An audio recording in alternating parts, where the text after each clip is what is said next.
أعوذ بالله من الشيطان الرجيم. بسم الله الرحمن الرحيم. ولقد آتينا موسى الكتاب وخفينا من بعده بالرسل وآتينا عيسى ابن مريم البينات وأيدناه بروح القدس أفكلما جاءكم رسول بما لا تهوى أنفسكم استكبرتم ففريقا كذبتم ففريقا تقتلون. صدق الله العظيم. అనంత కరుణామయుడు, అపార కృపాశీలుడు, పాలకుడు, పోషకుడు, సర్వలోక ప్రభు అయిన అల్లాహ్ శుభనామంతో ప్రారంభిస్తున్నాను. సోదరులారా, సోదరీమణులారా, అస్సలాము అలైకుం రెహమతుల్లాహి వబరకాతు. సర్వలోక ప్రభు అయిన అల్లాహ్ మన అందరి జీవితాలలో శాంతిని, సమాధానాన్ని కురిపించునుగాక. ఆమీన్. ఇంతవరకు మీ ముందు మానవులందరి మార్గదర్శక గ్రంథం, దేవుని అంతిమ గ్రంథమైనటువంటి దివ్య ఖురాన్ నుండి 2వ అధ్యాయం 87వ వాక్యం యొక్క అరబీ మూలంను పఠించడం జరిగింది. దీని అనువాదం దైవం ఈ విధంగా సెలవిస్తున్నాడు: మేము మూసాకు దివ్య గ్రంథాన్ని ప్రసాదించాము, అతని తరువాత వరుసగా ప్రవక్తలను పంపాము, చివరకు మరియం కుమారుడైన ఈసాకు స్పష్టమైనటువంటి సూచనలను ఇచ్చి పంపాము, పరిశుద్ధాత్మ ద్వారా అతనికి సహాయం చేశాము. సోదరులారా, గత కొన్ని రోజులుగా మనము ఖురాన్ గ్రంథంలో క్రీస్తు యేసువారికి ఉన్నటువంటి గౌరవాన్ని గురించి, ఆయన తల్లి మరియం వారి గురించి ఖురాన్ ఏం చెప్తుంది, క్రైస్తవ సోదరుల గురించి ఏం చెప్తుంది అన్న విషయాన్ని గురించి నిన్న నేను కొన్ని విషయాలు చెప్పడం జరిగింది. ఇన్షాల్లా దైవం తెలిస్తే మరికొన్ని విషయాలు ఈ రోజున నేను చెప్పడానికి ప్రయత్నం చేస్తాను. దీనికంటే ముందు ఒక సందేహం, అదేమిటంటే, ఏమండి, వీరు ముస్లింలు అయ్యండి ఖురాన్ గురించి, ఇస్లాం గురించి చెప్పకుండా ఇతర గ్రంథాలను గురించి, బైబిల్ను గురించి, భగవద్గీతను గురించి ఎందుకంటే చెప్తున్నారు, వాటికి దీనికి ఏమిటంటే సంబంధము అన్న సందేహము కొంతమందిలో కలుగుతుంది. సోదరులారా, దీనికి నేను సమాధానము చాలా సందర్భాల్లో చెప్పి ఉన్నాను, మరొకసారి జ్ఞాపకం చేస్తున్నాను. ఈ మతాలు అనేవి, ఈ కులాలు అనేవి, ఈ వర్గాలు అనేవి ఈ మనిషి కల్పించుకున్నటువంటి ఇవన్నీ కూడా దైవానికి వీటితో అంత మాత్రం కూడా సంబంధం లేదు. దైవం వద్ద ఉండేది ఒకటే ఒక ధర్మము. మతాలు అనేవి మనిషి కల్పించుకున్నాయి, దైవం మాత్రము ఒకే ఒక ధర్మాన్ని నిర్దేశించాడు. అది మనిషి పుట్టినప్పటి నుండి చివరి మనిషి మరణించే వరకు కూడా ఆ ఒక్క ధర్మమే ఈ ప్రపంచంలో అమలులో ఉంటుంది. ఆ ఒక్క ధర్మాన్ని మాత్రమే దైవము తన ప్రతి ప్రవక్త ద్వారా తెలియజేయడం జరిగింది, తన గ్రంథాల ద్వారా తెలియజేయడం జరిగింది. అదేమిటంటే, తన సృష్టికర్తను మాత్రమే ఆరాధించాలి. ఈ సృష్టికి కర్త ఒక్కడే, ఆయన ఒక్కనికి మాత్రమే పూర్తిగా సమర్పణ చేసుకుని లొంగి ఆయన ఆజ్ఞ ప్రకారము జీవితం గడపాలి. ఇదే ధర్మాన్ని ప్రతి ప్రవక్త ద్వారా కూడా దైవము మానవాళికి ప్రసాదించడం జరిగింది. మరి ఈ ధర్మమే బైబిల్ గ్రంథంలో షాలోమ్ అనే పేరుతోటి ఉన్నది. మరి ఈ ధర్మమే సనాతన గ్రంథాల్లో సనాతన ధర్మమని, ఏకేశ్వరోపాసన అని పేరుతోటి ఉన్నది. మరి ఇదే ధర్మము ఖురాన్లో ఇస్లాం అనే పేరుతో ఉన్నది. కాబట్టి మనిషి పుట్టిన దగ్గర నుండి చివరి మానవుని వరకు ఒకే ఒక ధర్మాన్ని దైవం బోధించాడు, ఒకే ఒక ధర్మాన్ని అనుసరించమని ఆజ్ఞాపించాడు. అదేమిటంటే, మనిషి తన సృష్టికర్తను ఒక్కరిని మాత్రమే పూర్తిగా సమర్పణ చేసుకుని ఆయనకు లొంగి జీవితం గడపడము. కాబట్టి సోదరులారా, ఈ కులాలు, ఈ మతాలు కేవలము మనిషి సృష్టించుకున్నవే. దైవం వద్ద ఆమోదింపబడేది కేవలం ఒకే ఒక ధర్మము, అదేమిటంటే మనిషి తనను మాత్రమే ఆరాధించాలి అని. కాబట్టి సోదరులారా, దైవం దృష్టిలో ప్రవక్తలందరూ కూడా సమానమే. ఎవరిపై ఎవరికి ఆధిక్యత లేదు. అందరూ కూడా దైవం తరపు నుండి వచ్చినటువంటి వారే, దైవం తరపు నుండి మానవాళికి సందేశాన్ని అందజేసిన వారే. కాబట్టి ఆయన తన చివరి గ్రంథంలో అందరినీ ఉద్దేశించి అందరి ప్రవక్తలను కూడా జ్ఞాపకం చేస్తున్నాడు. కొన్ని సందర్భాల్లో మోషే ప్రవక్త వారిని గురించి జ్ఞాపకం చేస్తున్నాడు. కొన్ని సందర్భాల్లో అబ్రహాము ప్రవక్తను గురించి జ్ఞాపకం చేస్తున్నాడు. మరికొన్ని సందర్భాల్లో మరి క్రీస్తు యేసుని గురించి జ్ఞాపకం చేస్తున్నాడు. ఆయనకు అందరూ సమానమే కాబట్టి ఈ విషయాన్ని జ్ఞాపకం పెట్టుకోవాలి. అయితే సోదరులారా, మరి అంతిమంగా వచ్చినటువంటి ఖురాన్ యొక్క ప్రత్యేకత ఏమిటి అంటే, ఈ దివ్య ఖురాన్, ఈ గ్రంథము మానవాళి అంతటికి వచ్చినటువంటి గ్రంథము. ఇంకొక ప్రత్యేకత ఏమిటంటే, ఇది మూల భాష అయినటువంటి అరబీ భాషలో మార్పులకు చేర్పులకు లోను కాకుండా ఉన్నటువంటి ఏకైక గ్రంథము. అంతేకాకుండా ఈ గ్రంథము మానవాళి ప్రతి సమస్యను కూడా పరిష్కరించేదిగా ఉంది ఈ గ్రంథం. ఎందువలనంటే ఈ గ్రంథంలో దైవము ధర్మశాస్త్రాన్ని ప్రసాదించాడు. మనిషి కేవలము ఆరాధనాలయానికి కాదు, బాహ్య ప్రపంచంలో కూడా తన జీవితాన్ని గడపాలి. అతనికి అనేక రంగాలు ఎదురవుతుంటాయి. వ్యక్తిగత రంగం ఉంటుంది, సామాజిక రంగం ఉంటుంది, ఆర్థిక రంగం ఉంటుంది, రాజకీయ రంగం ఉంటుంది, ఆధ్యాత్మిక రంగం ఉంటుంది. ఈ అన్ని రంగాలలో అతని సమస్యలను పరిష్కరించేదిగా ఆ గ్రంథం ఉండాలి. అందుకునే దైవము చివరి గ్రంథంలో, ఎందుకంటే దీని తర్వాత మరొక గ్రంథం రాదు కాబట్టి, ప్రవక్త ముహమ్మద్ సల్లల్లాహు అలైహి వసల్లం వారి తర్వాత మరొక ప్రవక్త రారు కాబట్టి, ఈ గ్రంథము చివరి ప్రళయం వరకు మానవాళి యొక్క సమస్యలను పరిష్కరించేదిగా దైవం చేయడం జరిగింది. ఇది మన గ్రంథము, మన కాలం కోసం వచ్చినటువంటి గ్రంథము, దీని ప్రత్యేకత. కాబట్టి ఒక నిజమైనటువంటి విశ్వాసి ప్రతి ప్రవక్తను విశ్వసిస్తాడు, ప్రతి దైవ గ్రంథాన్ని విశ్వసిస్తాడు. కానీ అతని ఆచరణ తన కాలానికి వచ్చినటువంటి గ్రంథం ఆధారంగా ఉంటుంది. కాబట్టి మన ఆచరణ, మన వ్యవహారాలు మన కాలం కోసం వచ్చినటువంటి ఈ ఖురాన్ ఆధారంగా మనము నిర్దేశించుకోవాలన్నమాట. సరే రండి సోదరులారా, ఇప్పుడు నేను అంతిమ గ్రంథం ఖురాన్లో దైవము క్రీస్తు యేసుని గురించి మరియు ఆయన తల్లిని గురించి, క్రైస్తవ సోదరుల గురించి ఏ విధంగా సాక్ష్యం చెప్తుంది, ఈ విషయాల గురించి నేను చెప్పడానికి ప్రయత్నం చేస్తాను. మొదట ఇంజీల్ గురించి. ఇంజీల్ అంటే ఎవాంజిల్ అనే పదం నుండి వచ్చింది. దీన్నే సువార్తలు అంటారు. ఇది ప్రవక్త యేసు వారికి దైవము ప్రసాదించినటువంటి గ్రంథం అన్నమాట. దీని గురించి దైవము ఖురాన్లో చెప్తున్నాడు, మేము ఈసాకు అంటే క్రీస్తు యేసుకు ఇంజీలును ప్రసాదించాము, అంటే ఇవాంజిల్ సువార్తలను మేము ప్రసాదించాము.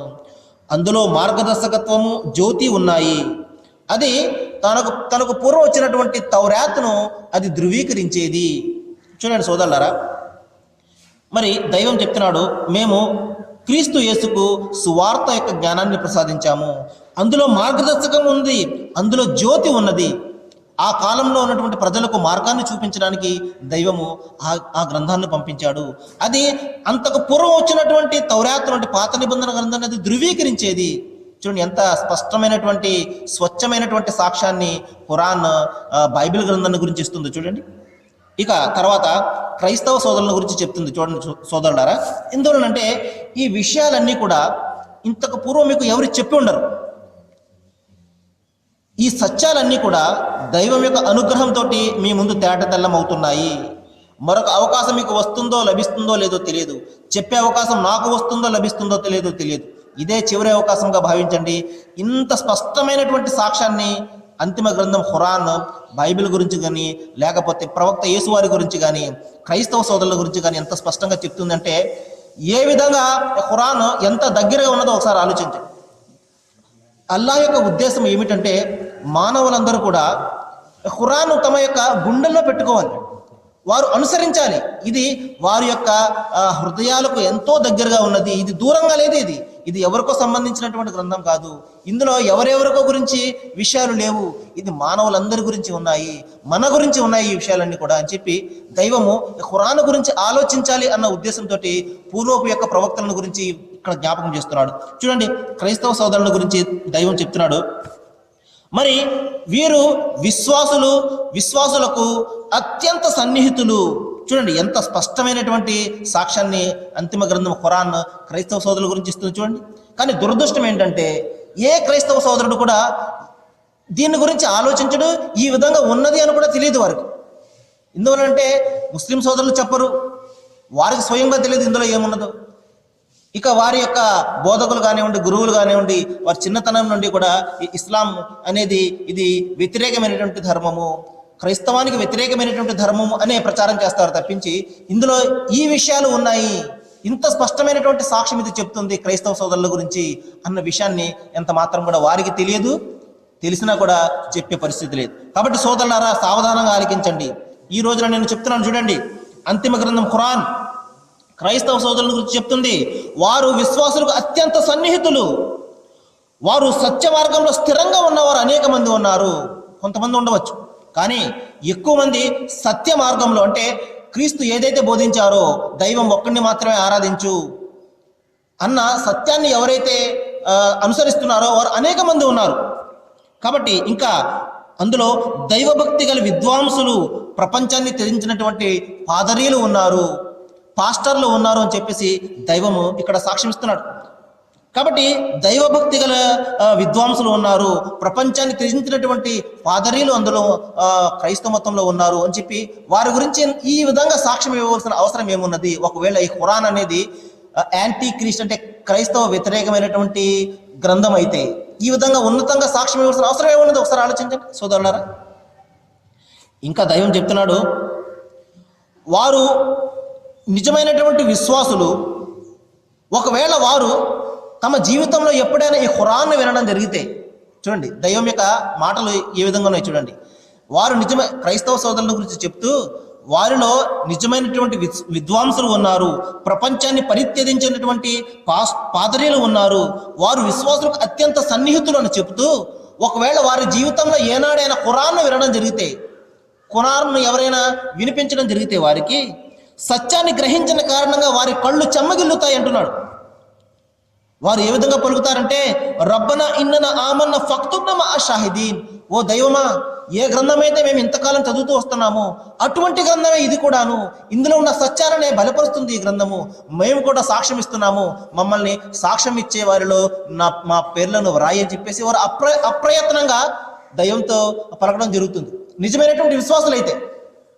కాబట్టి సోదరులారా చెప్తున్నాడు, మరి వారు తమ యొక్క విశ్వాసానికి ప్రతిఫలంగా 2 స్వర్గాలను పొందుతారు అని చెప్పేసి దైవం వారికి శుభవార్తను ఇవ్వడం జరుగుతుంది. చూడండి, ముస్లిం సోదరులకు ఒకవేళ వారు ఖురాన్ను విశ్వసిస్తే ఒక స్వర్గం మాత్రమే, కానీ ఒకవేళ క్రైస్తవ సోదరులు ఖురాన్ను విశ్వసిస్తే వారికి 2 స్వర్గాలు నేను ప్రసాదిస్తున్నాను అంటున్నాడు. ఎందువల్లంటే, ఒకటి, వారు తమ వద్ద మొదటి నుండి ఉన్నటువంటి బైబిల్ గ్రంథాన్ని విశ్వసించిన కారణంగా ఒక స్వర్గం అయితే, ఈ ఖురాన్ను విశ్వసించిన కారణంగా ఇంకొక స్వర్గము, 2 స్వర్గాలు నేను వారికి ప్రసాదిస్తానని చెప్పేసి దైవం ఇక్కడ వాగ్దానం చేస్తున్నాడు. చూడండి ఎంత అద్భుతమైనటువంటి విషయము. ముస్లిం సోదరులకు ఒక స్వర్గం అయితే క్రైస్తవ సోదరులకు 2 స్వర్గాలను ఖురాన్ ఈ విధంగా వాగ్దానం చేస్తుంది. ఎంత అద్భుతమైనటువంటి విషయమో, ఎంత నమ్మశక్యం కానటువంటి విషయమో చూడండి. ప్రపంచంలో ఇంతవరకు ఈ సత్యాన్ని ఎవరు కూడా మీకు చెప్పి ఉండరు, ఇంకా మరొకసారి చెప్పే అవకాశం మీకు లభిస్తుందో లేదో కూడా తెలియదు. అంతిమ గ్రంథం ఖురాన్ క్రైస్తవ సోదరులకు 2 స్వర్గాలను వాగ్దానం చేస్తుంది. ఎందుకంటే, ఒకటి, వారు ప్రారంభం నుండి గ్రంథాన్ని విశ్వసించిన కారణంగా, మరి కొత్తగా వచ్చినటువంటి ఖురాన్ విశ్వసించిన కారణంగా వారికి 2 స్వర్గాలు నేను ప్రసాదిస్తాను అని చెప్పేసి దైవం చెప్తున్నాడు. ఇక చూడండి, మరి క్రీస్తు యేసు వారి యొక్క తల్లి గారైనటువంటి మరియం అలైహిస్సలాం గురించి ఏకంగా ఖురాన్లో ఒక పూర్తి అధ్యాయమే ఆమె పేరుతో ఉన్నది. చూడండి సోదరులారా, చాలా మంది క్రైస్తవ సోదరులు ఒక అపోహ ఏంటంటే, ఖురాన్ గ్రంథాన్ని ముహమ్మద్ ప్రవక్త సల్లల్లాహు అలైహి వసల్లం వారు రచించేశారు అని చెప్పేసి కేవలము గుడ్డిగా ఎవరో చెప్పినటువంటి అపోహను నమ్మేయడం తప్పించి ఏమాత్రం కూడా ఆలోచించే పరిస్థితి వారు ఎంత మాత్రం కూడా ఆలోచన చేయరు. చూడండి, అంతిమ గ్రంథం ఖురాన్ ప్రవక్త ముహమ్మద్ వారు రచించింది అయితే ఆయన తల్లి గురించి రాసుకునేవారు, ఆయన కుటుంబం గురించి రాసుకునేవారు, కానీ ఆయన పేరుతోటి, ఆయన తల్లి పేరుతోటి ఏ అధ్యాయం లేదు. కానీ ప్రవక్త యేసు వారి యొక్క తల్లి అయినటువంటి మరియం అలైహిస్సలాం వారి మీద పూర్తిగా ఒక అధ్యాయమే ఆమె పేరుతో ఉన్నది, సూర్య మరియం అని 19వ అధ్యాయం. ఇంకా చూడండి, మరియం వారి గురించి దైవం ఈ విధంగా చెప్తున్నాడు, ఓ మరియం, నిన్ను అల్లాహ్ ఎన్నుకున్నాడు, నీకు పరిశుద్ధతను ప్రసాదించాడు. మరి ఎవరైతే వీరు నీ మీద అపవాదం వేస్తున్నారో వారందరినీ కూడా దైవము ప్రళయం నాడు శిక్షిస్తాడు. నీవు పరిశుద్ధురాలవు, అంతేకాదు ప్రపంచంలో ఉన్న మహిళలందరి మీద నిన్ను ప్రాధాన్యతనిచ్చి ఎన్నుకున్నాడు. చూడండి, ప్రపంచ మహిళలందరూ ఒక ఎత్తు అయితే యేసు తల్లి అయినటువంటి మరియం ఒక ఎత్తు, వారందరిలో ప్రాధాన్యతనిచ్చి ఆమెను ఎన్నుకోవడం జరిగింది. ఇంకా చెప్తున్నాడు, ఎవరైతే ఆమె మీద నింద మోపారో వారు అవిశ్వాసంలో ముందుకు పోయారు. చూడండి, అవిశ్వాసంలో ముందుకు పోయారు అంటే వారి యొక్క శిక్ష నరకం. కాబట్టి యేసు తల్లిని ఎవరైతే నిందిస్తారో ఆమె తప్పు చేసిందని, వారు అవిశ్వాసంలో పడి ఉన్నారు, జాగ్రత్త అని చెప్పేసి దైవం హెచ్చరిస్తున్నాడు. ఆమె ఒక సద్గుణ సంపన్నురాలు. చూడండి సోదరులారా, మనము ఏమని మన చిన్నతనం నుండి ఆలోచిస్తున్నామో, మన కళ్ళ ముందు ఖురాన్ ఏమని సత్యాలు బోధిస్తుంది చూడండి. మనం అనుకున్న దానికి, దివ్యఖురాన్ బోధించేదానికి భూమికి ఆకాశానికి మధ్య ఉన్నటువంటి తేడా ఉంది చూడండి. మనం చిన్నతనం నుండి ఒకటి ఆలోచిస్తూ పెరిగాం, ఖురాన్ అనేది వ్యతిరేకము, ముస్లింలు వ్యతిరేకము, ఈ విధంగా క్రీస్తుకు వ్యతిరేకం అని చెప్పేసి. కానీ అంతిమ గ్రంథం ఖురాన్ ఏ సాక్ష్యం ఇస్తుంది? ఆయన తల్లి, యేసు వారి యొక్క తల్లి సద్గుణ సంపన్నురాలు, ఆమె పరిశుద్ధురాలు అని చెప్పేసి సాక్ష్యం ఇస్తుంది చూడండి. ఆ తర్వాత దైవము ప్రవక్త యేసువారిని ఉద్దేశించి ఆయన ఇచ్చినటువంటి సందేశాన్ని గురించి చెప్తున్నాడు. ముందు ఆయనకి ఇచ్చినటువంటి ఆ యొక్క అద్భుతాలను గురించి జ్ఞాపకం చేస్తున్నాడు చూడండి. ఓ ఈసా, ఓ యేసు, జ్ఞాపకం తెచ్చుకో, దైవం నీకు ఇచ్చినటువంటి ఆ అద్భుతాలను. నీవు ఊయాలలో సైతము ప్రజలతో మాట్లాడేవాడివి. చూడండి, చిన్న బాలుడు మాట్లాడడం అనేది ఎంత అద్భుతం. చిన్న బాలుడు ఊయాలలో నుండే ప్రజలతో మాట్లాడేవాడు. నా తల్లి పరిశుద్ధురాలు, ఆమె మీద నింద వేయకండి, నేను అల్లాహ్ యొక్క దాసుణ్ణి, దైవం యొక్క దాసుణ్ణి, తండ్రి యొక్క దాసుణ్ణి నేను. కాబట్టి మీరు, తండ్రి నాకు గ్రంథాన్ని ప్రసాదించాడు, దైవం నాకు గ్రంథాన్ని ప్రసాదించాడు, నన్ను ప్రవక్తగా చేశాడు, నా తల్లిని నిందించకండి అని చెప్పేసి ఆయన చిన్నతనం నుండే, ఊయాలలో నుండే ఆయన అద్భుతాలు మొదలుపెట్టారు. ఇంకా ఆయన పెరిగి పెద్దయిన తర్వాత మరి పుట్టుగుడ్డిని బాగు చేశారు, ఇంకా కుష్ఠరోగిని బాగు చేశారు, మృతులను అంటే చనిపోయిన వారిని తిరిగి లేపేవారు. ఇవన్నీ కూడా బిఇజ్నిల్లాహ్, అల్లాహ్ యొక్క ఆజ్ఞతోటి, దైవం యొక్క ఆజ్ఞతోటి ఆయన ఈ అద్భుతాలన్నీ చేశారు. ఇంకా చూడండి, ఆయన అద్భుతమైనటువంటి సందేశాన్ని కూడా ఇచ్చారు. అంతిమ గ్రంథం ఖురాన్లో దైవం చెప్తున్నాడు, యా బనీ ఇస్రాయేల్, ఓ ఇజ్రాయెల్ జాతి వారులారా. ఎందువలనంటే ప్రవక్త యేసువారిని దైవము ఇజ్రాయెల్ జాతి వారి వద్దకు పంపించారు. స్వయంగా ఆయన కూడా ఈ మాట చెప్పారు, నేను ఇజ్రాయెల్ జాతి వారిలో నశించిన గొర్రెల వద్దకే కానీ మరి ఎవరి వద్దకు నేను పంపబడలేదు అని చాలా స్పష్టంగా, నేను ఇజ్రాయెల్ జాతి వారి వద్దకు ప్రవక్తగా పంపబడ్డాను అని చెప్పేసి చెప్పడం జరిగింది. అదే విషయాన్ని దైవము అంతిమ గ్రంథం ఖురాన్లో కూడా ఈ విధంగా సాక్ష్యం చెప్తున్నాడు. ఓ ఇజ్రాయెల్ జాతి వారులారా, అత్తఖుల్లా, మీరు అల్లాహకు భయపడండి, దైవానికి భయపడండి, తండ్రికి భయపడండి. రబ్బి వ రబ్బుకుం, ఆయన నాకు ప్రభువే, మీకు ప్రభువే. మీ పరలోకమైన తండ్రి పరలోకమందు ఉన్నాడు, మీ తండ్రి పరలోకమందు ఉన్నాడు అని ఆయన చాలా స్పష్టంగా చెప్పడం జరిగింది.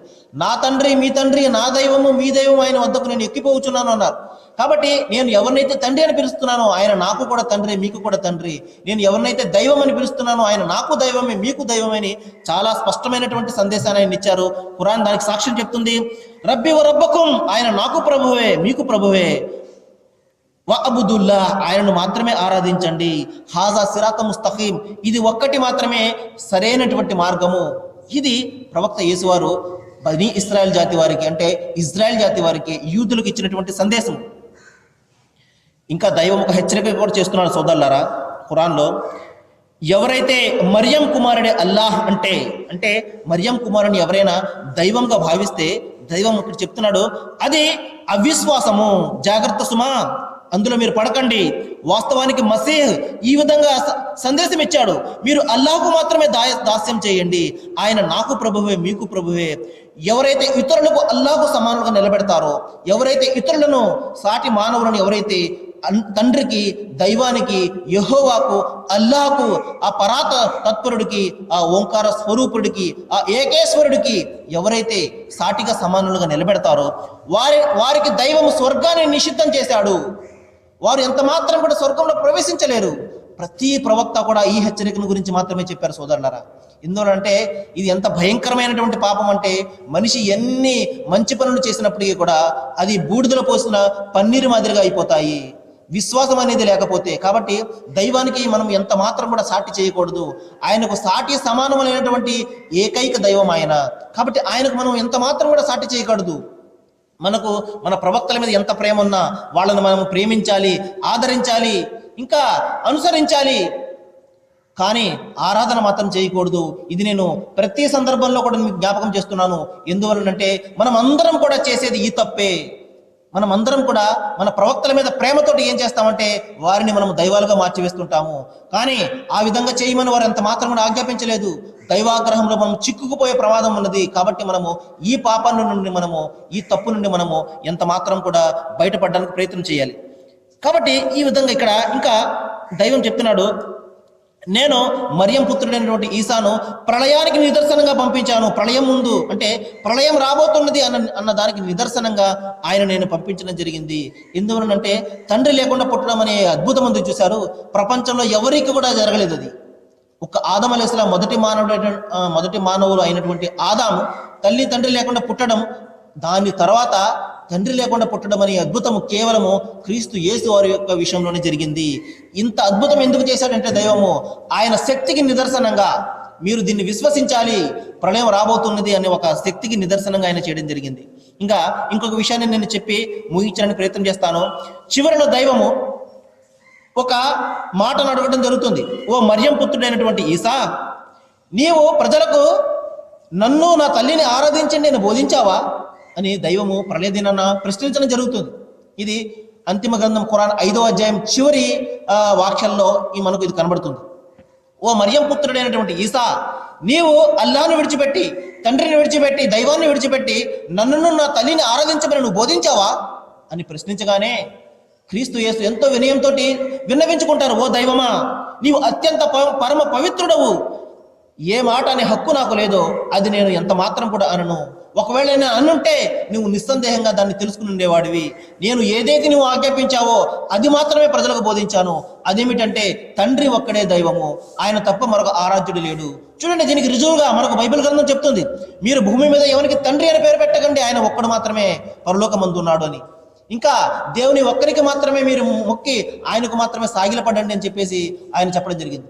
ఇదే విషయాన్ని ఆయన ప్రళయ దినాన్న తండ్రి అల్లాహ్తో విన్నవించుకుంటారు, ఏ విషయమైతే నీవు నాకు ఆజ్ఞాపించావో ఓ దైవమా అది మాత్రం నేను వారికి చెప్పాను అని. కాబట్టి సోదరులారా, మనము ఏదైతే మన ప్రవక్తలు బోధించారో దానిని మాత్రమే మనం అనుసరించాలి. ఒక్క అడుగు వెనక్కి వేయకూడదు, ఒక్క అడుగు ముందుకు కూడా వేయకూడదు. దానిలో మనం ఎంత మాత్రం కూడా ఎక్కువ చేయకూడదు, తక్కువ చేయకూడదు. వారు ఏదైతే చెప్పారో అది మాత్రమే మనం అనుసరించాలి. అప్పుడే వారి పట్ల నిజమైనటువంటి ప్రేమ ఉన్నట్టు. నేను దైవాన్ని ప్రార్థిస్తున్నాను సోదరులారా. మరి ఈరోజు శుక్రవారం కూడాను 9 గంటలకి సిసిసి ఛానల్లో ప్రోగ్రాం వస్తుంది, దాన్ని కూడా మీరు చూడండి. సందేహాలు ఏదైనా ఉంటే ఫోన్ నెంబర్ ఉంటుంది, ఆ ఫోన్ నెంబర్తో మీరు కాంటాక్ట్ చేసి సందేహాలను కూడా తీర్చుకోవచ్చు. మరి నేను అల్లాహ్ను దైవాన్ని ప్రార్థిస్తున్నాను, తండ్రిని ప్రార్థిస్తున్నాను. ఏ విషయాలైతే నేను ఇంత స్పష్టంగా తేటతెల్లం చేస్తున్నానో అంతిమ గ్రంథం ఖురాన్ నుండి ఇవన్నీ కూడా మీ మనసులో చోటు సంపాదించుకోవాలని, ఇంతవరకు మీకు ఖురాన్ పట్ల, ఇస్లాం పట్ల, ప్రవక్త ముహమ్మద్ వారి పట్ల ఉన్నటువంటి అపోహలన్నీ కూడా మరి చెల్లా చెదిరైపోయి పటాపంచలైపోయి మరి మనసంతా కూడా ప్రశాంతంగా మారాలని, మీరు అంతిమ గ్రంథం ఖురాన్ గురించి మరియు అంతిమ ఈ ధర్మమైనటువంటి ఇస్లాంల గురించి మీరు ఆలోచిస్తారని నేను దైవానికి మనందరికీ కూడా శక్తిని, జ్ఞానాన్ని ప్రసాదించాలని నేను వేడుకుంటూ దువా చేస్తూ ముగిస్తున్నాను. వాఖిరు దవానా అనిల్ హమ్దులిల్లాహి రబ్బిల్ ఆలమీన్. అస్సలాము అలైకుం.